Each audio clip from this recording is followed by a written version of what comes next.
ইসলাম একটি ধর্ম যা ন্যায়ের কথা বলে, সত্যের কথা বলে, আমানত ও ইনসাফের শিক্ষা দেয়। কিন্তু প্রশ্ন হল, যদি ইসলামের নামই ব্যবহার হয় বিশ্বাসঘাতকতার ঢাল হিসেবে, যদি ধর্মের মুখোশ পরে জুলুম প্রতিষ্ঠা করা হয়, তাহলে দোষটা কার, ইসলামের নাকি ইসলাম ব্যবহারকারীদের? আজ আমরা সেই ইতিহাসের পাতায় চোখ রাখব যেখানে ইসলামের নাম উচ্চারিত হয়েছে কিন্তু কাজ হয়েছে সম্পূর্ণ তার বিপরীত। অধ্যায় ১, আদর্শ বনাম ক্ষমতার লোভ। ইসলাম কখনো ক্ষমতার জন্য আসেনি, ক্ষমতাকে ন্যায়ের অধীনে আনতেই এসেছে।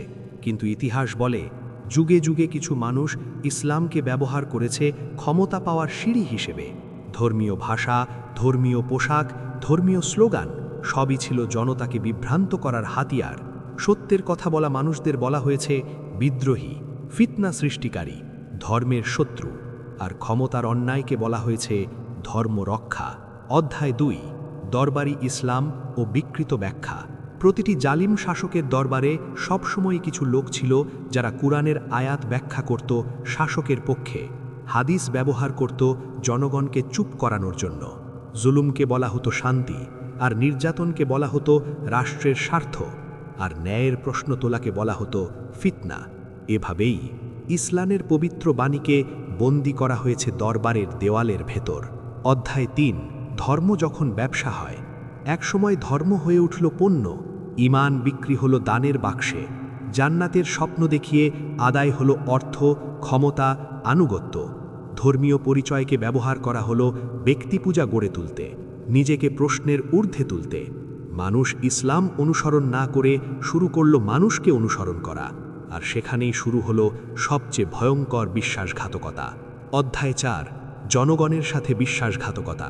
ইতিহাস সাক্ষী, কিছু মুসলিম পরিচয়ধারী শাসক নিজের ক্ষমতা টিকিয়ে রাখতে নিজের জনগণকেই বিক্রি করে দিয়েছে।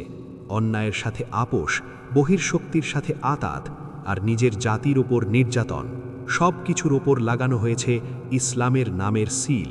কিন্তু ইসলাম কখনোই জালিমের পক্ষে দাঁড়ায় না। অধ্যায় ৫, আধুনিক যুগের নতুন মুখোশ। আজ বিশ্বাসঘাতকতা আর আগের মতো স্পষ্ট নয়। আজ তা আসে মিডিয়ার ভাষায়, রাজনৈতিক বক্তব্যে, সামাজিক যোগাযোগ মাধ্যমের ভাইরাল পোস্টে। ধর্মের কথা বলা হয় কিন্তু ন্যায়ের কথা বলা হয় না।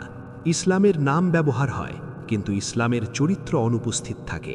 মূল কথা হলো, ইতিহাস আমাদের একটি কথাই শেখায়, ইসলাম কখনো গাদ্দার সৃষ্টি করে না, বরং গাদ্দাররা ইসলামকে ব্যবহার করে।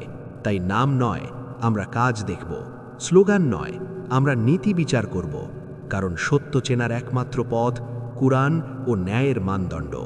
আর সেই মানদণ্ডে যেই ব্যর্থ হবে সে ইসলামের প্রতিনিধি নয়, সে ইতিহাসের কাঠ গড়ায় দাঁড়ানো এক বিশ্বাসঘাতক। প্রিয় বন্ধুরা, আজ এ পর্যন্তই। দেখা হবে আবার নতুন কোনো ভিডিওতে।